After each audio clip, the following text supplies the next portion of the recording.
जमशेदपुर के कदमा थाना क्षेत्र में अपनी पत्नी समेत 2 बेटी और उनके ट्यूशन टीचर की हत्या करने के आरोपी टाटा स्टील के कर्मचारी दीपक कुमार को कोर्ट ने दोषी करार दिया है। उसे फांसी की सजा सुनाई गई है। जमशेदपुर कोर्ट के एडीजे राजेंद्र कुमार सिन्हा की अदालत में दीपक कुमार को फांसी की सजा सुनाई गई है। इस पूरे मामले में 25 लोगों की गवाही हुई थी।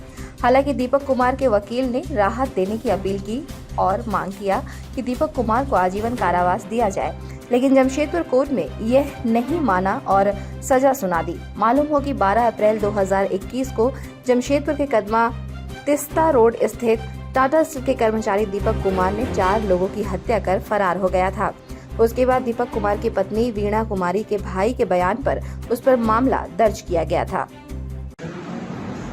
कदमा थाना कांड संख्या 6721 जो दर्ज हुआ था, जिसमें अभियुक्त दीपक कुमार पर यह आरोप था कि उसने सोए अवस्था में अपनी पत्नी और अपनी 2 बेटियों, वो लोग भी सोई थी जिसकी उम्र 8 वर्ष और 14 वर्ष थी, उन दोनों की चाकू से गोदकर और हथौड़ी से मार के हत्या कर दी थी।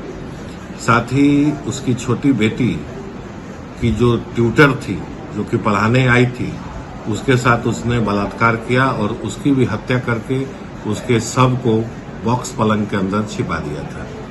इस केस में 25 गवाहों की गवाही हुई थी और दीपक कुमार को 302 हत्या, बलात्कार और चोरी के आरोप में दोषी किया गया था।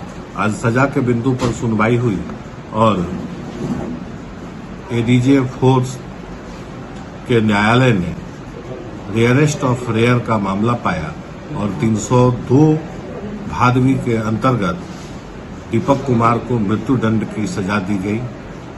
साथ ही जो ट्यूटर के साथ बलात्कार किया गया था, उसमें उसको आजीवन कारावास की सजा और 50,000 रुपये जुर्माना दी गई, जो जुर्माना उस पीड़ित ट्यूटर के माता पिता को दी जाएगी। साथ ही अन्य धाराओं में अंकित को जुर्माना उस पीड़ित ट्यूटर के माता पिता को दी जाएगी।